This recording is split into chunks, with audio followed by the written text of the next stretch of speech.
Hey, what's up, everybody? Welcome into it. Trail Tidbits here on Volquest.com. I am Eric Kane, and that is Matt Ray. Pleased to have you guys along for the ride here today. Trail Tidbits, we do it every single week. Matt Ray kind of breaks us down what's going on in Tennessee, the world of Tennessee football recruiting, what's coming up for the weekend ahead. What did he see this past weekend when he was out on the road, checking out some Tennessee commits, targets, all that and more. Again, we do it every single week right here on Volquest.com. All right, let's start from the top.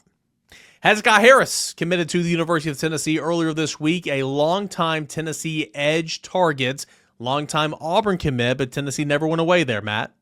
Yeah, he had been committed to Auburn since July of 2024, and, a guy that Coach Chop really honed in on even more after he got the job in Knoxville, after he got promoted up to the on-field staff, and just continued to build that relationship. And, I've talked about this before on the generals quarters, but Rodney Garner and Coach Chop, they take a lot of pride in going back into their home state and finding those guys in the state of Alabama and recruiting those away from those in-state programs like Auburn and Alabama. We saw them do it with Jordan Ross a couple of years ago. They've landed Sidney Walton. They've landed Ricky Gibson. Hezekiah Harris is a guy that adds to that. And he's a guy that, long-term Coach Chop has coveted and never gone away from. Built a really, really strong bond with him. And if you watch this play out over the spring and the summer, it is really where the groundwork, in my opinion, for this recruitment, as far as the moving pieces for Tennessee, really panned out, because Coach Chop was able to get Hezekiah Harris back into town for the spring game in April. I think Tennessee made the most of that visit. And coming out of that visit, I wrote, I think Tennessee's a real contender to flip Hezekiah Harris. A lot of that because of the relationship that family has with Lavorne Harbin. But at the end of the day, that piece set up for Tennessee to be able to come back and grab the last official visit of the process in June. And again, another big building block. Tennessee unfolded a lot to him during that weekend. He had a lot of one-on-one time with Harbin. It was a visit that I think made a big lasting impression. And as Hezekiah kind of maintained to me throughout the process that he was just going to take this up until he felt like it was time to make a final decision. If that was signing day, that was signing day. But he had Florida pursuing him hard still, Auburn still trying to hold him down, and Tennessee working on him. And he did just that. He took it to a final decision. I think we got here a little earlier than I probably expected, and maybe some others probably expected. But kudos to Tennessee. We talked about this last week on Trail Tidbits, Eric. There was one spot that they kind of needed to continue to shore up, and it was that edge position. And you go get a guy that's right at the tip top of your board, a guy that's around 6'6", 215, 220 pounds right now, and is going to make some plays as he continues to develop physically, but has all those traits that you want in your Leo room. So a really nice addition for Tennessee as they keep solidifying themselves inside the top 10 of, the recruiting rankings in this cycle. Yeah, a team that, as you just pointed out, already top 10. This is now commit number 25, and this is the third flip. And I want to say, like, the last month, man, Tennessee has been busy gaining the commit of Hezekiah Harris from edge player, top 100 player. Yeah, this is like the Matt, I want to say this is probably the sixth. I don't have it in front of me. The sixth top 100 player in the class. I mean, it's moving. That is for sure. Yeah, it's up there for sure. So let's move on now let's go to Tristan Keys. Flipped to Tennessee last week. And again, Tennessee, it's funny, right? We started recording Trail Tidbits last week, and was it going to be 2 Sundays ago? Was it going to be this last Sunday? Oh, well, could it be sometime on Tuesday? Like, this was happening. It was always a matter of when is this happening, than if this is going to happen at some point, right? So last week when we were doing Trail Tidbits, we recorded 2 versions, one with one with Tristan Keys, and then another without Tristan Keys. Ultimately, Tennessee did get it done. That came down on Thursday, and it's funny, I was at Rivalry Thursday about to watch Tyreek King play, and Tristan Keys committed to Tennessee. So, I mean, Matt, enough said, right? What more can we say that we haven't said already? Top 10 player in the country, number 1 at his position, another 5-star, gives Tennessee some real juice, a real punch in this class that is now back in the top 10. Yeah, you talk about that timeline, it bounced all around. It stayed at a couple of Sundays there. And even as I released my impact analysis and posted it on the board, somebody said, might want to update the opening sentence there, as I had wrote, Tristan Keys chose Tennessee on this Sunday afternoon, and it was conveniently Thursday. So quickly made that change. But yeah, I mean, credit to Kelsey Pope. I mean, what a receiving class that he's put together, a group of receivers in this 2026 cycle that he's put together for Tennessee with Tristan Keys, Tyreek King, Celeste Moa, and, really dynamic athlete, Legend Bay. But Tristan Keys, from a player standpoint, as I've talked to folks around Tennessee, as you talk to folks around college football, Tristan Keys is maybe as much of a day one guy in this class as there is, just because of some of the things that he can do, just kind of naturally. Now, obviously, there's still going to be pieces to be brought along, the physical attributes as he continues to grow and add more weight. But he's a guy that can really get open in a phone booth and make a lot of plays, and he's able to work all three levels of the field. And I think that that's really key. I think that's something that, people want to talk about Tennessee's offense. I think that's something we saw more of on Saturday than we saw all of last year, was Tennessee working all three levels of the field in a lot of different ways, from inside out with their wide receivers. So Tristan Keys is a guy I think that can come in and play on the outside and provide that big play element anytime he catches the football. So he's a guy that creates a mismatch, but he's a guy that I think you want in this class. You've put so much time into recruiting him. You had all of the momentum, Eric. I mean, you had all the momentum from the time you got him up here 2 out of 3 weekends last fall. You had the momentum going into January. You had the momentum coming out of his spring visit, and then bam, a surprise commitment to LSU. And Tennessee maintained to Tristan Keys, and he told me as much shortly after that commitment to LSU. I talked to him on the phone, and he told me, Tennessee's told me that they're not going to go away, and they're going to continue to recruit me. And he was still pretty open at that time that he was going to continue to take visits, and he did that. And Tennessee, continue to make the most of their opportunities to get him on campus. And kudos to LSU, man. I mean, they made the most of getting him on campus in the spring and landing that commitment, and they held on to him. They calmed the waters multiple times. But, ultimately, I think the relationship with Kelsey Pope, the relationship with Josh Heupel and Joey Halsley, just that dated back so far. And then the desire to play with a guy like Faison Brandon. I think that is ultimately what was able to help Tennessee win out in this recruitment. And it's a massive addition. It's a guy that, number one wide receiver in this class. And, you just can't speak enough on that. But overall, this Tennessee receiving room that's coming in 2026 is an exciting group.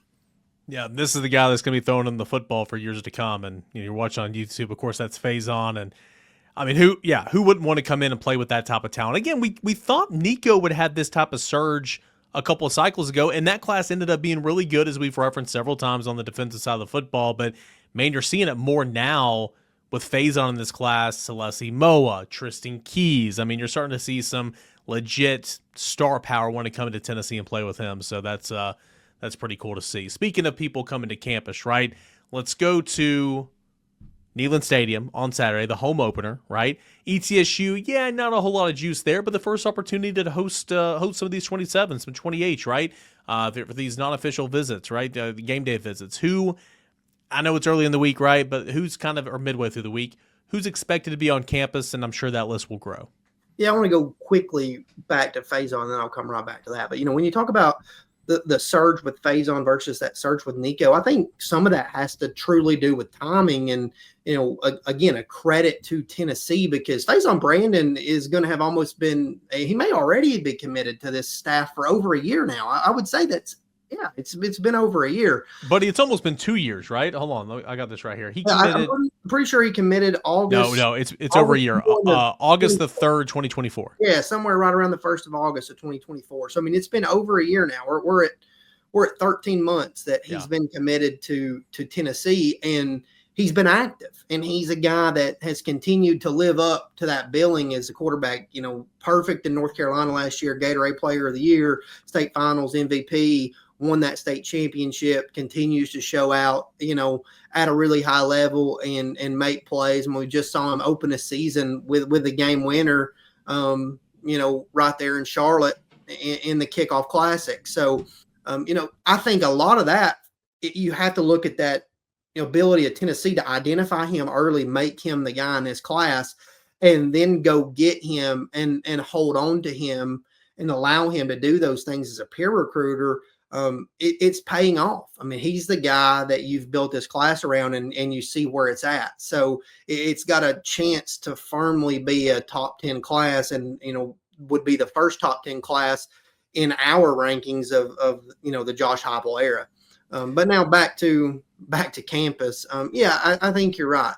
This is a weekend we'll see kind of who's there, who's not there. I wouldn't expect nearly as much star power as I would next weekend when Georgia rolls to town. And I mean, that's a list that has all the makings of one of those that we talk about, year in, year out, those Alabama and Floridas the last couple of years where Tennessee has just had top end talent upon top end talent on campus. And, those are the weekends that you build toward. And that's going to be that first litmus test for both of those teams. And we'll see who actually all ends up showing up. But I mean, I think that weekend, as far as 2027s, will be headlined by 2027 running back David Gabriel, Georgia's out of Baylor, and we'll see who else is in town. But that weekend itself is going to be massive for Tennessee in terms of the guys that want to get inside of Neyland Stadium and experience that atmosphere inside of a top 25 matchup.